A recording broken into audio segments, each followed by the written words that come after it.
Hello, everyone, and welcome back to my monthly member question and answer stream, where, as a gesture of appreciation for the members who help support this channel, I also try to every month do one of these question and answer streams where I'm able to take a few questions from you all and answer them here.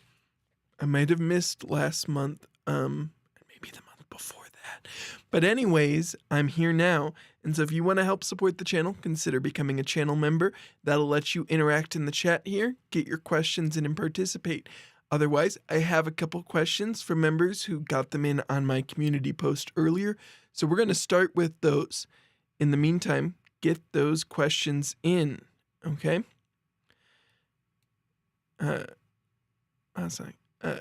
Louis Strauss had a few different questions, starting with, seeing the massive investments in crypto super PACs as covered by Molly White, as well as Biden recently shifting his position to become more crypto-friendly after Trump made a similar shift, do you expect the election to have a large impact on the crypto industry?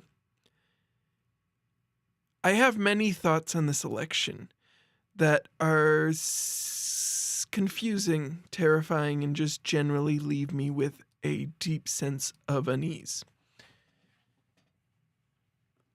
Broadly, I think Biden and his nominees have made more of an effort to regulate and deal with cryptocurrency, though often, if you listen to Crypto Critics Corner or read my newsletter and stuff, I am still full of criticisms of how the policymakers and regulators have decided to do it. And so the easy answer is to say, when Trump was president, Clayton didn't do anything at the SEC.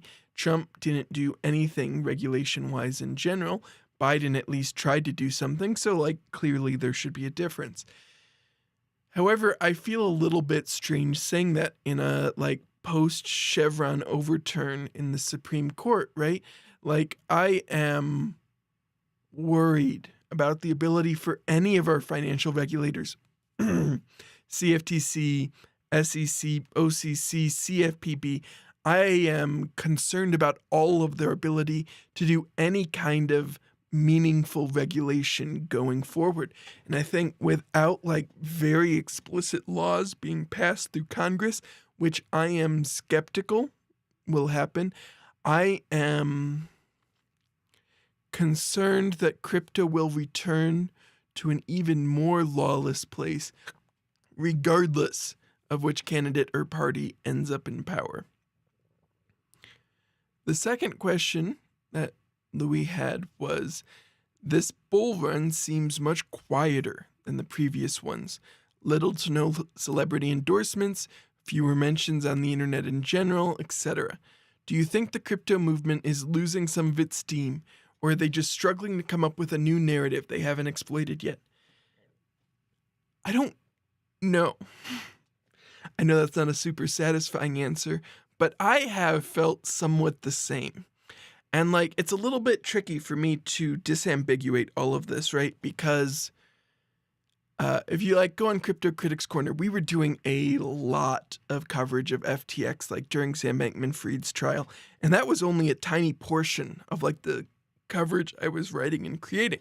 Every day I was also putting stuff out on Protos, on The Context, my newsletter over at Protos. And so I got a little burnt out during that period. I got somewhat substantially burnt out. That's why some of these member question and answers have been missing. And so coming off of that, it was such an emotional change for me that even when the price started picking up, it wasn't resonating in the way it has in previous bull runs. A little bit more separation now as we've gotten a little bit more space since the trial. Looking at it, I still feel like this bull run is kind of thin. The volume hasn't surged along with it in the way I expected. There doesn't seem to be a lot of compelling new narratives and things like that, but perhaps it can be explained just by looking at the ETF approvals, right? There are different groups of people who now have marginally easier access to Bitcoin. There are people who perhaps find it easier to justify having Bitcoin in their portfolios or things like that. And so I think it is plausible that explains some of the price action. There is a good amount of volume on some of those spot ETFs and things like that. But I will say that this bull run has been strange as someone who covers the industry. Like when I'm looking for short stories or leads to cover and things like that, or just things to cover in general, it feels like the price is going up based on very little in terms of new developments, changes to the industry, and things like that. And that kind of gets us to Louis' third and final question. So other people, if you've got questions, get those in the chat soon. The third and final question was, what's my opinion, generally speaking, of the industry, meaning the crypto industry's current stance? Is it fading, solidifying, or scheming? And I think, again, this is one of those cases where it can be a little bit tricky to disambiguate certain parts of it, right? Like, clearly, the price has grown over the last, year or whatever. I don't follow cryptocurrency prices. Like, I'm aware Bitcoin is, I think, like 60K. Let's say Bitcoin is 60K. What is the price of Bitcoin? 59,454. That's pretty close for me. But like, I never know Bitcoin's price within more than like, I don't know, $1,000, $2,000, $5,000, which surprises some people because I cover the industry a lot. Getting back to the question though, like the price going up seems like solidifying. The lack of like news and development feels like fading. And then like some of the strangeness around like what the feds have been doing. We talked about Binance on Crypto Critics Corner, how like them getting the monitor in there seemed to be like their primary goal and what drove that decision. And what's been weird for me, because I'm a weird person, I spend a lot of time reading like U.S. Secret Service affidavits in support of seizure of funds of alleged money launderers held in bank accounts and things like that. And the feds have been working through this one money launderer's account that was at Mitsubishi, MUFG, that was in the name of Deltec, that suggested some strange thing about Deltec's practices. And there's been this slow drip of like indictments and seizures related to like the government focusing on like this one particular pig butchering cluster. And like there's some hints, at least to me, that suggest that access to Binance or Binance collaborating might have helped with that. But broadly, like across indictments, across regulatory action, across Congress, things feel slow to me. And again, that might just be like after the speed of covering the trial and the burnout that caused, it could be that like things just aren't reaching me in the way they used to, but things do feel slow.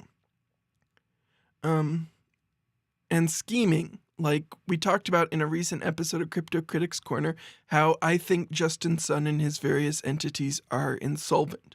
And I expect at some point that will cause some minor amount of consternation in the cryptocurrency ecosystem. He's still very clearly actively scheming, and you can see that if you keep an eye on his wallets.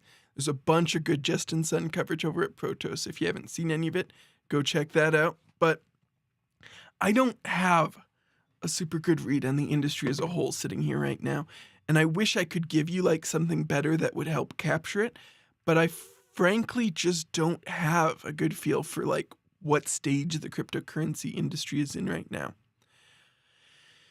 That's all the questions we have for today. So I'm going to vamp for 60 seconds or so to give you guys a few more moments to get it in. In the meantime, I want to say that if you missed them, you should check out some of my recent videos. I particularly liked the Jeffrey Epstein Ponzi scheme one I did.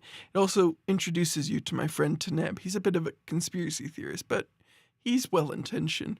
And I had a lot of fun making my fridge video that came out yesterday. It was a little spur of the moment. It's not like a super highly produced, sleek video, but it gave me a chance to rant briefly about nostalgia and the way that it kind of corrodes a lot of your thinking if you let it. Like, you need to keep nostalgia in a nice little box and only look at it when you really need to and not use it to, like, make decisions. But yeah, thank you to the members who help support this channel. Thank you for helping me do this. Make sure to check out some of my other videos if you want to learn more about the cryptocurrency industry, since that's what we were talking a lot about today. Go check out Crypto Critics Corner. There's a new episode coming soon when I finish editing it. I'm off work tomorrow. I'll probably finish editing it tomorrow. Keep an eye out for a new Crypto Critics Corner episode this weekend. Probably. Once I finish editing it. Anyway, thank you all for joining me. Thank you for your support. I truly do appreciate it.